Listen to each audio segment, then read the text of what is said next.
while flying over the Pacific Ocean at an altitude of 36,000 feet, precisely at 11:58 a.m. local time. The aircraft was suddenly struck by a massive jolt, followed by a deafening bang. Panic gripped the passengers as the plane shuddered violently. The autopilot and the autothrottle disconnected, and all instruments were hazy for the pilots due to extreme shaking. The airplane rolled to the right at a 40-degree angle and became uncontrollable. Would the pilots manage to reach their destination safely, or were they doomed to a tragic fate in the ocean's depths? This is the story of United Airlines Flight 1175. On February 13th, 2018, a day before Valentine's Day, 363 passengers and 15 crew members boarded United Airlines Flight 1175 from San Francisco International Airport to Honolulu, Hawaii. A direct flight from San Francisco to Hawaii usually takes about 5.5 hours in good weather conditions and primarily crosses the Pacific Ocean.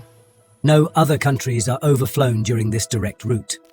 Most passengers were likely heading to the Hawaiian Islands for Valentine's Day. At that moment, they were completely unaware that an unexpected and thrilling twist of fate was about to occur, one that they would never forget. The aircraft designated for this flight was a Boeing 777-200. This is a long-range, wide-body, twin-engine airplane with a maximum takeoff weight of 545,000 pounds. At the time of the incident, the Boeing 777 had a relatively low accident fatality rate. The airplane had accumulated almost 90,000 hours and more than 16,000 cycles since it was new. A cycle is a complete operation of an aircraft engine from startup to shutdown.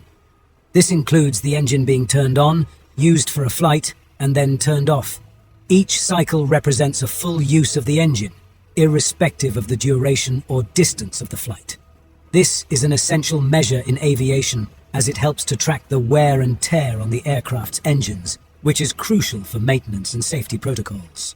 The aircraft was equipped with Pratt & Whitney PW4077 turbofans. This is a dual-spool, axial-flow, high-bypass turbofan engine. In the aircraft's cockpit, the crew consisted of 3 pilots: Captain Bainum, aged 57, serving as the pilot monitoring, and 60-year-old First Officer Paul Ayers, the pilot flying. Additionally, an off-duty United Airlines First Officer, Ed Gagarin, occupied the jump seat. Captain Bainum had accumulated more than 13,000 flight hours, of which 360 were on the Boeing 777. He had also engaged in acrobatic flying during his 40-year aviation career. This experience would prove to be invaluable later on in the flight. First Officer Ayers had logged more than 11,000 flight hours, with a significant 10,000 hours specifically on the Boeing 777. The moment for pushback arrived. The ground controller, positioned near the aircraft, communicated with the cockpit, confirming that all was clear. The pushback tug, a sturdy vehicle, latched onto the 777's nose gear. Smoothly and efficiently, it began to push the aircraft back from the gate. The operation was a familiar one, performed countless times, yet the precision and coordination between the ground crew and the pilots never ceased to be a ballet of technical expertise. As the aircraft was aligned with the taxiway, the tug disengaged and the pilots took over. The engines, with their characteristic hum, came to life, signifying the beginning of another journey. In the cabin, the flight attendants delivered their safety briefing, their words a comforting ritual for the frequent flyers and an essential guide for the first-timers. The passengers listened, some attentively, others lost in their thoughts or devices. As the 777 reached the runway, Captain Benham asked co-pilot Paul if he would like to fly the first leg to Honolulu, to which Paul agreed. Upon receiving clearance from air traffic control, Paul increased the engines to take off thrust, and the aircraft began to accelerate down the runway. As it reached the necessary speed, Paul pulled back on the control column, lifting the nose. The rear wheels were the last to lose contact with the runway, and with that, the aircraft became airborne. As the plane climbed, San Francisco International Airport shrank rapidly, transforming into a tapestry of lights. The landing gear was retracted, and the familiar sounds of the mechanism signaled that it was securely stowed. After the Boeing 777 ascended into the sky, the flight proceeded smoothly. The aircraft reached its cruising altitude, entering a phase of the journey where the 2 Pratt & Whitney engines hummed steadily and the skies remained clear. Hours passed without any noteworthy incidents, as the cabin crew attended to passengers' needs, ensuring their comfort. As the plane flew steadily over the Pacific Ocean, a calm and repetitive feeling took over, with passengers blissfully unaware of the dramatic events that would soon unfold. Several hours into the flight, the pilots established communication with Honolulu Control Frequency for a standard check-in. During this interaction, they obtained updated weather information from the aircraft's onboard computer system. The data indicated overcast skies at a height of 1,000 feet and a visibility range of 10 miles. Additionally, the temperature was reported to be around 70 degrees Fahrenheit. Captain Benham conducted a descent checklist and briefly left the cockpit to visit the bathroom. Shortly after his return, a massive explosion suddenly and violently jolted the aircraft. This incident caused the autopilot and autothrottle systems to disengage. The aircraft began shaking heavily, making the cockpit instruments challenging to read. The intense shaking of the aircraft also generated an overwhelming noise, reminiscent of a metal building collapsing, with sounds of bending and crushing metal. This extreme environment forced both pilots to shout just to communicate with each other. While flying over the Pacific Ocean at an altitude of 36,000 feet and far from any landing site, the aircraft abruptly rolled to a 40-degree angle to the right, causing it to become uncontrollable. What the pilots didn't know at that moment was that the right engine had experienced a full-length fan blade fracture. Inside the cabin, passengers were fearing for their lives as the captain declared an emergency, with no one able to figure out what was happening to the aircraft. Faced with the challenge of leveling the aircraft, Captain Benham asked First Officer Paul's assistance to tilt the nose downward, aiming to correct the plane's steep angle. Together, they firmly maneuvered the controls to their fullest extent and increased the throttle to the maximum, a vital move to maintain the aircraft's speed during this critical phase. Captain Benham pushed the left rudder and turned the left aileron on to stop the rolling. Now, his 40 years of flying experience, including acrobatic flying, come in handy. He intuitively sought a critical balance point to maintain flight and prevent a descent into the ocean. Amidst uncertainty about the jet's malfunction, he skillfully adjusted the plane's nose. He stabilized its altitude and roll, realigning the aircraft to its standard flight path. In the initial 30 seconds following the incident, Captain Benham and his co-pilots were uncertain about the jet's condition as the engine instruments displayed regular readings. This left the cause of the aircraft's instability a mystery. However, after these initial seconds, the right engine indicator and crew alert system revealed critical data. There was no engine pressure. With this information, Captain Benham deduced that the right engine was lost, but he was still perplexed as to why the aircraft continued to shake violently. Captain Benham instructed First Officer Paul to initiate the severe engine damage checklist immediately. Working together, they went to each step of the checklist. After completing it, while still flying over the Pacific Ocean and with Honolulu 200 miles away, Paul shut down the right engine. The vibration lessened once the right engine was shut down, but the aircraft's controllability remained abnormal. To maintain control and manage the aircraft's descent, Captain Benham increased the throttle of the left engine to the max, aiming to maintain a gradual descent rate of 1,200 feet per minute. The crew decided to declare an emergency. Captain Benham directed Paul to execute the drift-down checklist, while instructing Ed to obtain the vectors directly to Honolulu International Airport. Managing the flight with only one functioning engine, Captain Benham skillfully piloted the aircraft. As the plane descended to flight level 330, they entered the clouds while descending and reducing the airspeed to 241 knots. This descent presented aerodynamic challenges, particularly with disrupted airflow over the right wing. Captain Benham realized that pushing the nose down to increase airspeed would endanger the possibility of landing in Honolulu. On the other hand, raising the nose to reduce airspeed would make the aircraft more vulnerable to stall. Captain Benham identified optimal airspeed between 245 and 255 knots, ensuring stable flight without stalling. With the left engine producing 90,000 pounds of thrust and the right engine shut down, he anticipated a one-shot approach and landing in Honolulu due to altitude loss. Captain Benham maintained control under challenging conditions by continuously calculating altitude, airspeed, and distance. Captain Benham asked Paul to re-engage the autopilot and the autothrottle, Unfortunately, these controls were down. Captain Benham was forced to fly the plane all the way to Honolulu by hand, which was an enormous challenge. Captain Benham communicated the right engine's problems to the cabin crew and mentioned the possibility of ditching in the ocean due to control issues. He directed them to prepare passengers accordingly.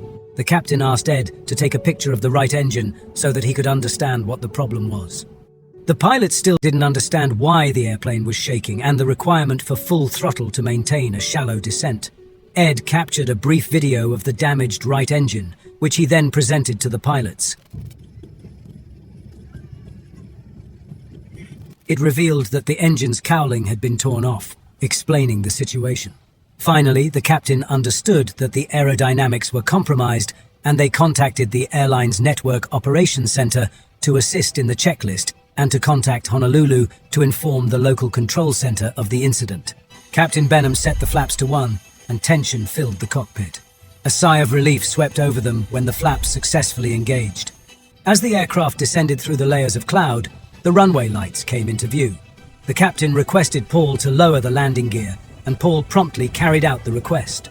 Following this, Paul briefed the captain on the go-around procedures, but Captain Benham made it clear that they had only one chance. Paul lowered and locked the landing gear, once again bringing a sense of relief to the pilots. The aircraft's nose aligned with the runway's centerline as they broke through the final layer of cloud, revealing the stretch of tarmac that was their target. They then selected flaps 5 and continued until flaps 15, maintaining an airspeed of 180 knots. Runway 8 right, somewhere on emergency aircraft. Runway 8 right, there's certainly at 8 right now, 1175 heavy, and if you haven't already, roll the fire truck. Okay, 1175 heavy, they'll be standing by. Thank you. The runway grew larger, details becoming clearer. With a gentle firmness, Captain Benham eased the aircraft down. The sound of tires meeting ground was a sweet chord in the quiet of the cockpit, followed by the deceleration as they smoothly applied reverse thrust.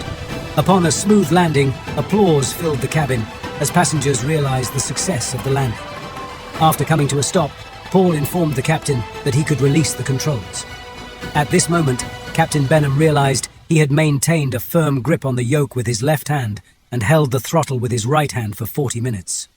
After a thorough inspection by aircraft rescue and firefighting personnel, it was deemed safe to taxi the airplane to the gate. The 363 passengers, 3 pilots, and 12 flight attendants could deplane normally at the gate without any injuries. After the incident, a thorough investigation was promptly initiated by several bodies, including the Pratt & Whitney Materials Laboratory, the FAA, and NTSB metallurgists. This comprehensive investigation involved accessing the aircraft's records and directly examining the engine to identify the malfunction. Investigators found a full-length fan blade fracture in the right engine. They also found a small hole and several dents and gouges in the fuselage near the right engine. There were 2 small dents and punctures on the right side of the fuselage, just below the window belt, around seat rows 20 and 21. Examining the engine's fan blades revealed fan blade number 11 was fractured transversely across the airfoil directly above the fairings between the base of each blade. The other fan blade, which was identified as fan blade number 10, was fractured across the airfoil at about mid-span. Examination revealed a fatigue fracture that had initiated from a subsurface origin on the interior surface of the hollow core fan blade. During the investigation, the service records revealed that the engines had last been overhauled in 2015. At that time, Pratt & Whitney was testing their durability using thermal acoustic imaging, an emerging technology still under development. Although the investigation identified a thermal indication at the exact location of the blade fracture, Pratt & Whitney engineers dismissed it as a paint issue. The majority of the right engine inlet assembly was missing. All the inlet lip skin, the forward bulkhead, most of the inner and outer barrels, and about half of the rear bulkhead were not recovered. The majority of both inner and outer halves on the fan cowl were also missing. The missing parts were lost at sea. The inlet aft bulkhead was made of carbon fiber reinforced plastic on the production airplanes, whereas during engine fan blade out certification testing, the inlet cowl construction utilized an aluminum bulkhead. Aluminum, as opposed to carbon fiber reinforced plastic, can yield while absorbing the same amount of energy. Structural analyses of the inlet and fan cowl revealed that the carbon fiber reinforced plastic aft bulkhead design was less robust than the aluminum bulkhead tested during engine certification, which may have contributed to its detachment. With the engine inlet no longer intact, severe shaking ensued, as the pilots described. This disruption of the aerodynamic surface significantly compromised stability, resulting in the aircraft rolling to the right after the initial impact. To prevent a recurrence of such an event, the FAA issued an airworthiness directive in 2019, mandating regular engine inspections based on usage cycles. Specifically, a fan blade inspection every 6,500 flight cycles was introduced, a standard adopted by other national aviation authorities. In August 2020, Boeing provided an update to the FAA on its work to also strengthen 777 engine covers. The manufacturer told regulators it had decided to redesign and make replacement covers with which airlines could retrofit their fleets. To initiate the reconciliation process, United Airlines provided full refunds to all passengers on the flight. A year later, the cockpit crew received the Superior Airmanship Award from the Airline Pilots Association for safely landing the aircraft.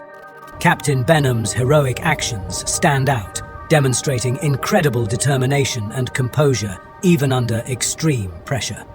Throughout the entire last 40 minutes of the flight, he never released his grip on the throttle or yoke, manually guiding the aircraft to a safe landing. If you enjoyed this video, please be sure to give it a thumbs up and subscribe to our channel. Thank you for watching.